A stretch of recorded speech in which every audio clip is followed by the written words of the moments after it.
ओम नमो भगवते वासुदेवाय. सार्थ सुबोध ज्ञानेश्वरी.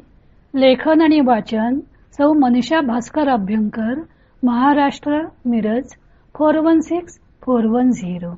अध्याय 6. ध्यानयोग. खरा संन्यासी कोण? भाग पहिला. गीतेचे श्लोक आहेत 1 आणि 2. 6व्या अध्यायाची प्रस्तावना केल्यानंतर ज्ञानदेव पुन्हा मूळ गीतेकडे वळत आहेत. भगवंतांनी गीतेच्या 4थ्या अध्यायात इंद्रिय निग्रह, 5व्या अध्यायात मनोनिग्रह यांचा विचार केला होता. 5व्या अध्यायात परमात्म्याच्या ज्ञानाने मोक्ष मिळतो असे सूत्र रूपाने सांगितले होते.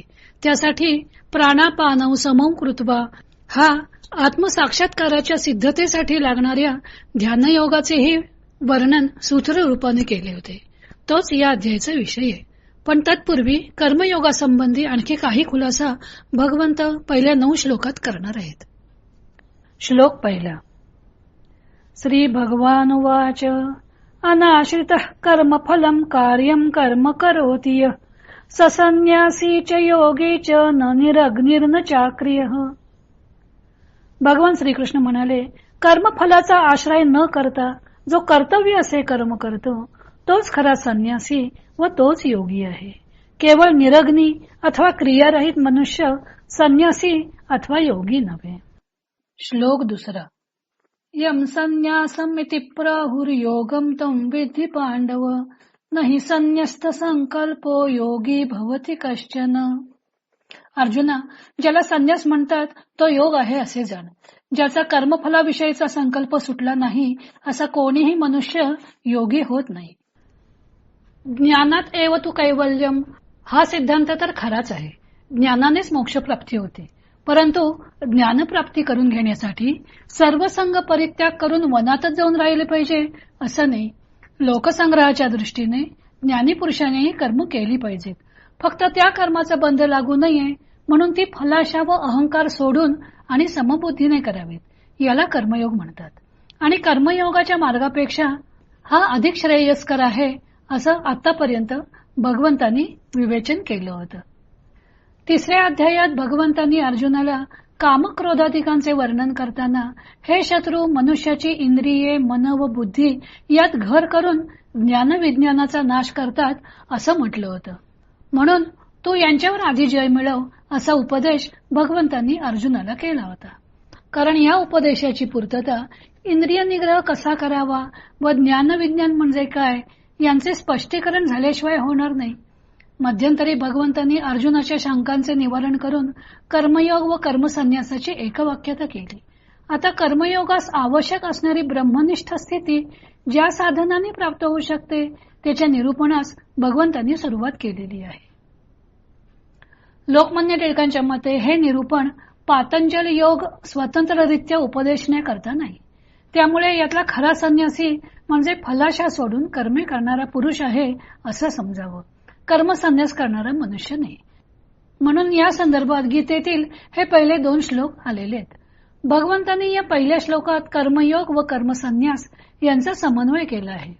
ते सांगतात की कर्मयोगी कर्माच्या फलाची आसक्ती न धरता कर्म करतात. म्हणून कर्म करीत असल्यामुळे तो कर्मयोगीही आहे व फलाचा त्याग करत असल्यामुळे तो संन्यासीही आहे. संन्यास म्हणजे गृहस्थाश्रमाचा व सर्व कर्मांचा त्याग करणे ही कल्पना जनमानसात रूढ झालेली आहे. तसं गीतेत ज्ञानी लोकांकरता ज्ञानमार्ग सांगितला असून तो कर्ममार्गापेक्षा श्रेष्ठ आहे व ज्यांना असा संन्यास शक्य नाही त्यांना कर्ममार्ग सांगितला आहे अशी ही एक समजूत रूढ आहे. पण येथे भगवंतांनी त्या कल्पनांना छेद देऊन संन्यासी म्हणजेच योगी असे स्पष्ट शब्दात सांगितलेले आहे. ते एवढेच म्हणून थांबले नाहीत तर पुढे जो निरग्नी म्हणजे अग्निहोत्राचा त्याग करतो किंवा जो शास्त्रविहित कर्मांचा त्याग करून कर्मशून्य होतो तो संन्यासीही नाही व योगीही नाही असे स्पष्ट म्हटलेले आहे. कर्मयोगी हा फलाची अपेक्षा बाळगत नसल्यामुळे तो फलत्यागाच्या दृष्टीने संन्यासी असतो आणि कर्तव्य कर्म करीत असल्यामुळे तो कर्मयोगी असतो. 3ऱ्या अध्यायात भगवंतांनी म्हटलं होतं की न कर्माणाम अनारंभात नैष्कर्म्यम पुरुषोष्णुते. कर्माचा केवळ आरंभ केला नाही म्हणून काही मनुष्याला नैष्कर्म्य साधत नाही.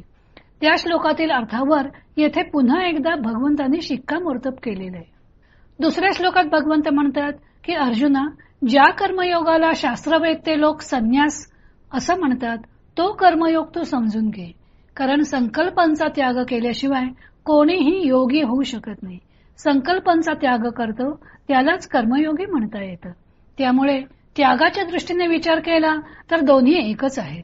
मागील अध्यायात एकम सांख्यमच योगमच अथवा ज्ञेयस्स नित्य संन्यासी यो न द्वेष्टी न कांक्षती असे जे म्हटले होते त्याचाच यम संन्यासमिती प्राहुर योगम तम विद्धी पांडव या श्लोकात अनुवाद केलेला आहे.